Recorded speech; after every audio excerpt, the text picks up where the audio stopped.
नमस्ते, Vande Mataram. Revolution India channel नए भारत की आवाज़ पर आप सबका हार्दिक स्वागत, अभिनंदन। दर्शकों, जैसे कि हर बार मैं एक वायदा करता हूं, किसी ना किसी ऐसी खास शख्स से मुलाकात कराऊंगा और आज हम मौजूद हैं जींद के एकलव्य स्टेडियम में और हमारे साथ आज के हमारे खास मेहमान Shriman Narendra Chauhan, ultra marathon runner. Chauhan साहब, आपका रिवॉल्यूशन इंडिया चैनल पर हार्दिक स्वागत, अभिनंदन। मेरे प्यारे दोस्तों, मेरा नमस्कार जी। चौहान साहब, आपके गले में हम Tata Mumbai marathon finisher 42.195 kilometre का एक मेडल हम देख रहे हैं। क्या ये मेडल का राज है? कब आपने इस दौड़ को दौड़ा और क्या आपकी उपलब्धि है? दर्शकों के साथ साझा करते चले।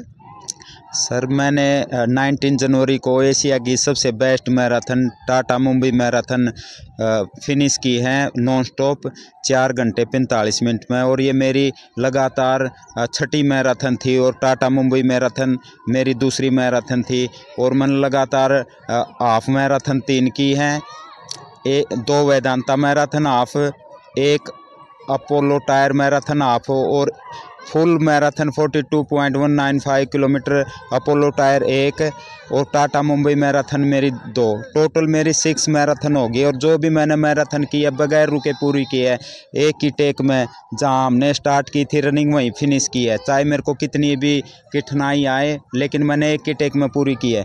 पिछले साल मैं जो टाटा मुंबई मैराथन दौड़ा था उसमें मेरे 32 किलोमीटर के बाद काफ़ी कठिनाई आई थी शरीर में, फिर भी मैंने बगैर रुके उसको पूरा किया था। और 19 जनवरी 2025 को जो मैं टाटा मुंबई मैराथन बगैर रुके दौड़ के आऊँ, वो मैंने ईजिली कंप्लीट कर दी पूरी। पिछले मुकाबले मेरे को 100% ज़्यादा इंजॉय आया आपकी बार मैराथन में। काफ़ी कोऑपरेटिव मैराथन है और काफ़ी बड़ी मैराथन है। इसमें 62,000 एथलीट ने भाग लिया था 10, 21, 42 किलोमीटर में, जिसमें से 2000 लोग इफेक्टिव हैं, 15 लोग आईसीयू में हैं और 2 वेंटिलेटर पे हैं जी।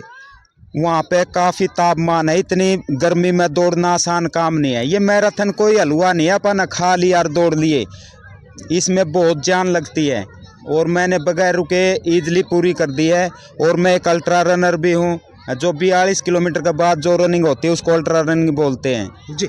चौहान साहब, आपने बताया कि जो मैराथन है वो हलवा नहीं है और वास्तव में आपके संघर्ष हम देख रहे हैं, आपकी मेहनत देख रहे हैं, आपके जज्बे को सलाम और ढेरों शुभकामनाएं।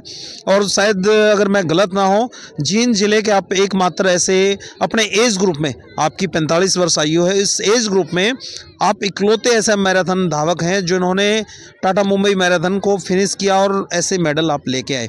हम जानना चाहते हैं, दर्शक जानना चाहते हैं, जो युवा मैदान को अपनी कर्म भूमि बनाना चाहते हैं, स्टेडियम को कर्म भूमि बनाना चाहते हैं, जो एथलेटिक ट्रैक है उसको कर्म भूमि बनाना चाहते हैं, उनके लिए आप मैसेज देंगे? किस प्रकार का आपका ये अनुभव रहा जो 19 जनवरी 2025 को अभी टाटा मुंबई मैराथन जो चली, उसमें आपके 42 किलोमीटर कोई छोटी संख्या नहीं, बहुत लंबा डिस्टेंस हो जाता है। उस डिस्टेंस को कैसे आपने टुकड़ों में तोड़ तोड़ के कैसे वो किया, थोड़ा अनुभव साझा करते चले। ये जो 42 किलोमीटर है ये पूरा रनिंग है। मेरी ये 6th मैराथन थी और 42.195 किलोमीटर मेरी 3rd मैराथन थी। और ये टाटा मुंबई मैराथन मेरी 2nd मैराथन थी। और वहाँ पर यहाँ पर जिस तरह नॉर्थ में काफ़ी सर्दी पड़ती है ना, वहाँ पर काफ़ी गर्मी पड़ती है, तो यहाँ पर डबल ऑफ स्ट्रेंथ के साथ मेहनत करोगे, रनिंग करोगे, तभी वो पूरी हो सकती है। और ये मैराथन रनिंग ऐसी चीज़ है, इसको पूरा करना ही अपना आप में एक प्राइज़ है। हम जानना चाहते हैं, आपने जो 42 किलोमीटर करी, क्या कैसे उस डिस्टेंस को कैसे कवर किया? क्योंकि लंबा समय आपका समय क्या रहा वो थोड़ा बताते चले, और लगातार इतने समय तक जुड़ाव कैसे रहा दौड़ते हुए? कुछ आपने किसी चीज़ का सहारा लिया, म्यूज़िक का या किसी चीज़ का, जिसके सहारे आप लगातार दौड़ते रहे? मेरे प्यारे दोस्तों, एक तो मैं अल्ट्रा रनर हूँ, मैंने 60 किलोमीटर की प्रैक्टिस की हुई थी और मैंने डबल प्रैक्टिस करके वहाँ पर रन किया है। और वहाँ पर काफ़ी गर्मी है, मैंने यहाँ पर अपने हरियाणा में गर्मी में भी काफ़ी प्रैक्टिस की है। और कोई भी काम करो उसमें प्रॉपर आपको डूबना पड़ेगा, तभी आप तैर पाओगे। आपकी जो ड्रेसिंग कोड या आपके जूते वगैरह, वो क्या किट आपकी जो थी ड्रेस जिसमें आपने रनिंग की, उसमें क्या विशेष ध्यान रखा आपने ताकि जिससे आप उस रेस को पूरा कर पाए? मेरे प्यारे दोस्तों, कोई भी आप इवेंट करते हो उसमें नया शूज़ नहीं होना चाहिए, प्रॉपर वो यूज़ किया शूज़ होना चाहिए। जो सॉक्स हैं वो भी नई नहीं होनी चाहिए, वो धुली हुई पुरानी सॉक्स होनी चाहिए। अगर आप नई यूज़ करते हैं तो आपको क्रैम्प आ जाएंगे, पैर में छाले पड़ जाएंगे, तो आप रनिंग पूरी नहीं कर सकते। जी, आपने बताया कि इस मैराथन में अखबारों की सुर्खियां बनी कि 2000 से ज़्यादा लोग अफेक्टेड हुए इस रेस में और 15 लोग आईसीयू में चले गए, 2 लोग वेंटिलेटर पर चले गए। क्या कारण आप मानते हैं कि इन परिस्थितियों को झेलना पड़ता है किसी भी धावक को? क्या वो पहले से तैयार होकर नहीं चले या कहीं ना कहीं उनसे कोई चूक रहेगी? एक्चुअली क्या होता है, प्रॉपर मन से नहीं तैयारी करते। वह 10 किलोमीटर के या 21 किलोमीटर के रनर होते हैं, बीच में 28-30 पे में बीच में छोड़ जाते हैं और देखा देखी लगे रहते हैं, तो उसके कारण उनको ईंट दबाल हो जाती है। तो इस कारण 2000 इफेक्टिव और 15 आईसीयू में, 2 वेंटिलेटर पर। मेन रीज़न यही है। और फिर दूसरी बात, अगर आपको गर्मी में या ठंड में प्रैक्टिस करते हो, सिर पर हैट या कैप होनी चाहिए। अगर आप नंगे पाँव प्रैक्टिस करते हो ठंड में या गर्मी में, तो आप जल्दी इंजर्ड हो जाओगे। आप ये मेडल जो आपने जीता है इसको किसको समर्पित करेंगे? आप इसका श्रेय किसको देना चाहेंगे?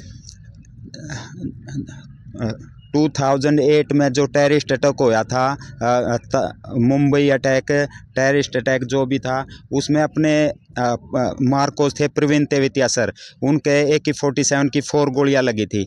और मैं अब 4 बार आयरन मैन फिनिशर है और मैराथन रनर है, अल्ट्रा रनर है। उनकी गाइड से मैं आज अल्ट्रा रनर भी और मैराथन रनर भी हूँ। अगर उनकी गाइड ना होती तो आज मैं इस मुकाम पे ना होता। चौहान साहब, हम जानना चाह रहे थे, जो युवा इसको अपना करियर बनाना चाहते हैं या अपनी फिटनेस के लिए दौड़ लगाना चाहते हैं, मैराथन रनर बनना चाहते हैं, अल्ट्रा रनर बनना चाहते हैं, आपकी तरफ से उन युवाओं को क्या मैसेज है? क्या वो भी टाटा मुंबई मैराथन जैसी एशिया की सबसे टॉप जो मैराथन दौड़ है उसमें पार्टिसिपेट कर सकते हैं? मेरे प्यारे दोस्तों, मैं मेरे देशवासियों को, युवाओं से ये कहना चाहता हूँ कि इसमें पैसा बहुत है। आप पूरी सर्विस में 50 लाख सेविंग नहीं कर सकते। टाटा मुंबई मैराथन में 40 लाख रुपए प्राइज। अगर आप कम टाइम में फिनिश करते हो तो ओलंपिक का ये गेट है, आप सीधे ओलंपिक खेलोगे। टाटा मुंबई है, अपोलो टायर हैं, कोई भी बड़ी मैराथन है उसमें बहुत सारा पैसा है और आप अचीव कर सकते हो, और एक ग्राउंड में अच्छी प्रैक्टिस करके। हम वो प्रैक्टिस ही जानना चाह रहे थे चौहान साहब, क्या वो प्रोसेस है? ऐसे तो 42 किलोमीटर एकदम कोई दौड़ नहीं सकता, स्टेप बाय स्टेप क्या प्रोसीजर है जिससे लोग मैराथन धावक बन सकते हैं? मेरे प्यारे दोस्तों, पहले तो आप 10 किलोमीटर की प्रैक्टिस कीजिए, उसके बाद 21 की, उसके बाद 42 की। स्टेप बाय स्टेप आप अपने लक्ष्य की तरफ बढ़ जाओगे। और मैं युवाओं को कहना चाहता हूँ, अपने ज़िंदगी में कोई आपका गोल होना चाहिए। अगर आप गोल नहीं करोगे, टाइम के अनुसार आप कोई लक्ष्य निर्धारित नहीं करोगे, या तो आप अपना लक्ष्य निर्धारित कर लो या प्रकृति अपने आप लक्ष्य निर्धारित कर देगी आपका। अगला लक्ष्य नरेंद्र चौहान जी का क्या है? आपने marathon, Tata Mumbai marathon participate कर लिया, उसको फिनिश कर लिया, अगला अपना खुद का लक्ष्य क्या है? देखो, कोई भी टारगेट आप फिनिश करते हो तो अगला टारगेट आपका रेडी होना चाहिए। 23 फरवरी को मैं international marathon, Apollo tyre marathon 42.195 kilometre दौड़ रहा हूँ, और मेरा अगला टारगेट है इसके बाद बेंगलोर में अल्ट्रा रनिंग करने का 100 किलोमीटर। जी, ये थे हमारे साथ नरेंद्र चौहान जी, जिन्होंने अपना अनुभव बताया कि किस प्रकार से कोई भी युवा जो एक गलत दिशा में, सोशल मीडिया की दिशा में या नशे की दिशा में जो भटके हुए बच्चे हैं, वो एथलेटिक ट्रैक्स पर आएँ और अपने खेलों की क्षेत्र में अपना एक लक्ष्य निर्धारित करें। और निश्चित तौर पर जो आपको कैमरे की नज़र से ऊंची ऊंची जो बिल्डिंगें दिखाई दे रही हैं, स्टेडियम का जो गुंबद आपको नज़र आ रहा है, वो एक आपके लक्ष्य के लिए, एक आपका जो मछली की आँख के रूप में उसको लक्षित कीजिए। निश्चित तौर पर आप भी एक मैराथन धावक बन सकते हैं और निश्चित तौर पर आप कुछ ना कुछ उपलब्धि हासिल करेंगे। अपना शरीर स्वस्थ होगा, आपका शरीर स्वस्थ होगा तो आपका दिमाग और बुद्धि श्रेष्ठ होगी। और जब आदमी श्रेष्ठ हो जाता है तो वो अपने परिवार का लालन पालन और समाज के बारे में, देश के बारे में अच्छा सोच सकता है। आप देखते रहिए रिवॉल्यूशन इंडिया। फिर किसी अन्य दिन किसी खास शख्स से मुलाकात कराएंगे। जय हिंद, जय भारत, वंदे मातरम। जय हिंद, जय भारत। और मैं युवाओं को कहना चाहता हूं, अगर आपने अपने चरित्र का निर्माण करना, शरीर का निर्माण करना, बुरी आदतों से, बुरी संगति से बचना है, तो ये जो हॉस्पिटल के चक्कर लगाने से अच्छा अगर हम ग्राउंड के चक्कर लगाएंगे नहीं, वो दी बेस्ट है। आपके अंदर कोई भी बीमारी नहीं रहेगी और एक आप बचपना जिए गए। मेरी 45 एज में भी आज लग भी मैं बचपना ही जी रहा हूँ। अगर आपने ताउम्र बचपना जीना है तो आपको ग्राउंड में एंट्री डालनी पड़ेगी। अगर आप ग्राउंड में 365 दिन आओगे नहीं, आप बुरी संगत से, बीमारियों से और बुरी स्थिति से आप निपट जाओगे इजली। आपके अंदर लीडरशिप आएगी, मेमोरी पावर बढ़ेगी और आप एक अच्छा वक्ता बन के देश के सामने पेश होगे। जी, ये थे हमारे साथ नरेंद्र चौहान, जिन्होंने अपने अनुभव साझा किए। अपने जिन अनुभवों, जिस मेहनत के दम पर जिन्होंने जींद जिले में एकमात्र अपने एज ग्रुप में 45 वर्ष की आयु में एकमात्र ऐसे अल्ट्रा रनर हैं जिन्होंने जींद जिले को भी गौरवान्वित किया है। वास्तव में आप भी ऐसा कुछ कर सकते हैं। मैंने अपने जींद के अर्जुन स्टेडियम में पिछली जनवरी को मैंने 125 राउंड लगाए थे 50.2 किलोमीटर, और मैंने 11 जनवरी 2025 को मेरा ही रिकॉर्ड को फिनिश किया है। मैंने 151 राउंड 7 आवर 50 मिनट में कंप्लीट कर दिए। 4.32 AM पे मैंने रन स्टार्ट की थी और 12.23 PM पे मैंने फिनिश कर दिया है। और ये 60.4 किलोमीटर मैंने ईजिली पूरी करके तब मैंने टाटा मुंबई मैराथन 42.195 किलोमीटर एक ईजिली फिनिश करके और अपने शहर जींद में आज मैं आपके सामने खड़ा हूँ। ये थे नरेंद्र चौहान, जिन्होंने बताया कि जब आपको कोई लक्ष्य प्राप्त करना है तो आपको मेहनत उससे एक्स्ट्रा करनी पड़ती है। अपने स्वयं के रिकॉर्ड आपको तोड़ने पड़ते हैं। जिस प्रकार से इन्होंने पहले 10 किलोमीटर, फिर 21 किलोमीटर, फिर आपने 32 किलोमीटर और फिर 42 किलोमीटर, उसके बाद अल्ट्रा रनर जो मैराथन से एक्स्ट्रा जो दौड़ते हैं 60 किलोमीटर, और अगला लक्ष्य जिनका 100 किलोमीटर है, निश्चित तौर पर ये अपने लक्ष्य की प्राप्ति करेंगे। ऐसी शुभकामनाओं के साथ आप सबको छोड़े चलते हैं।